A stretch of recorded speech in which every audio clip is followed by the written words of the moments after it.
Bonjour, je me présente, je suis The Blood Hunter. Je serai votre guide durant cette nouvelle aventure que nous allons entamer ensemble. Il y aura beaucoup de chemins à parcourir. Mais, avant d'aller dans ce monde complexe, nous devons nous poser une première question. Mais qu'est-ce que ça mange en hiver, Donjons et Dragons? Mais avant de nous pencher sur la question, je vais vous inviter à vous abonner à la chaîne, à partager la vidéo et à mettre un pouce. S'il vous plaît. Vous pouvez également vous abonner sur la chaîne Twitch et YouTube d'Evangel Geek si jamais vous voulez me voir ou voir mes compagnons jouer à des jeux vidéo. Nous sommes très accueillants et jasants. Vous trouverez les liens dans la description. Donjons et Dragons est un jeu où les joueurs et le maître du jeu vivent des aventures dans un monde imaginaire et ils incarnent des personnages qu'ils auront créés. L'histoire est racontée par le maître du jeu et les joueurs réagissent aux événements. Ça peut faire penser à une pièce de théâtre, à un film, à un jeu vidéo, aux grandeurs nature. Ou quand vous étiez gamin et que vous jouez au chevalier dans la cour arrière.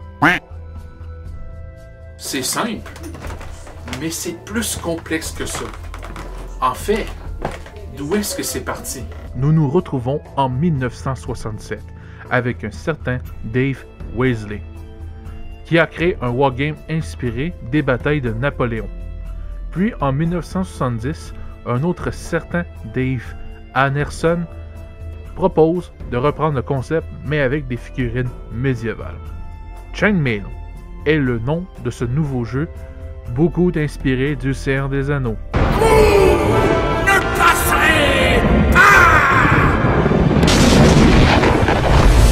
Petite parenthèse, un wargame est un jeu de plateau qui implique plusieurs petites armées de miniatures à s'affronter sur la table.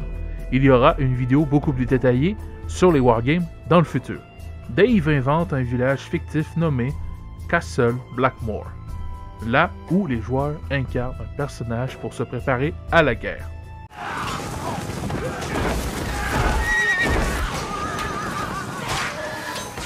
Le jeu est publié en 1971 et maintenant nous devons l'appeler l'original Dungeons and Dragons. Plus tard, en 1977, une nouvelle édition nommée Advanced Dungeons and Dragons fait son apparition et révolutionne le genre pour toujours. Fun fact, le level 3 était le level le plus haut possible du jeu. Mais c'est en 1978 que la première édition de Donjons et Dragons apparaît, suit de la deuxième en 1989, de la troisième en 1997, la quatrième en 2008 et la cinquième édition en 2014. Ben oui, déjà 8 ans. Saviez-vous que dans les années 80, le jeu avait été mal perçu par les adultes de l'époque et plusieurs pensaient que c'était une œuvre qui forçait les enfants à entrer dans des cultes sataniques. C'est difficile à croire maintenant aujourd'hui, mais à l'époque, les gens étaient beaucoup moins informés que maintenant et ils avaient plus tendance à avoir peur de l'inconnu. Peut-être qu'un jour, je vais vous montrer toutes les éditions. Mais ici, on va vraiment se concentrer sur la 5e édition. C'était les origines de Donjons et Dragons. Bon, j'ai beaucoup survolé, mais je voulais vraiment vous mettre ça le plus simple et le plus compréhensible possible. Me prends pas pour un con non plus, hein? Maintenant, je vais parler de moi. Comment j'ai découvert Donjons et Dragons et qu'est-ce que ça a apporté dans ma vie. J'ai découvert les jeux de rôle au secondaire avec mes amis. On jouait un dérivé qui s'appelle Pathfinder. Ouais, je me rappelle, mon premier personnage, je m'étais créé un orc nécromancien. En tant que débutant, mon maître du jeu aurait vraiment dû me conseiller un personnage beaucoup moins compliqué.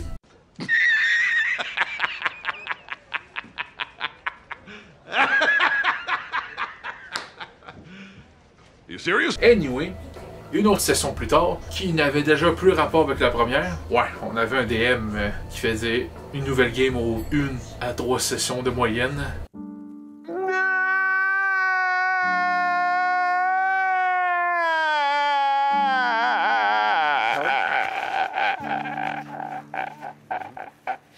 Naki Mormac, un demi-orc barbare, un grand amoureux des combats et de la bouffe. Un jour, je vous ferai une vidéo complète sur ce personnage. Il a une histoire vraiment tragique et heureuse à la fois. C'est grâce à ce personnage qui m'a donné le goût d'aller découvrir les grandeurs nature, qui est un dérivé de D&D en quelque sorte. Tout ça m'a aidé à créer des univers, améliorer mon jeu, mon écriture, mon imaginaire. Il n'y a pas une journée que je ne pense pas à un scénario, à une histoire ou même à des designs de personnages que j'ai créés. Certaines personnes penseraient que je suis un peu fou, mais je suis fier de dire que Donjons & Dragons m'a aidé à me développer en tant qu'individu. Un petit fun fact bonus. Au cégep, j'étais dans un programme qui s'appelait Arts, Lettres et Communication. Dans l'un de nos cours, nous devions monter une pièce de théâtre. La pièce parlait de Jeanne d'Arc, et j'ai joué le rôle de Laïr. J'ai reçu le rôle à cause de ma carrure imposante. J'étais content, le rôle avait 11 répliques au total. Nature is amazing. Après la première lecture, je regarde mon professeur et lui dis « C'est très facile, ce personnage est exactement comme mon personnage de GN, sauf qu'il n'a pas la peau verte. »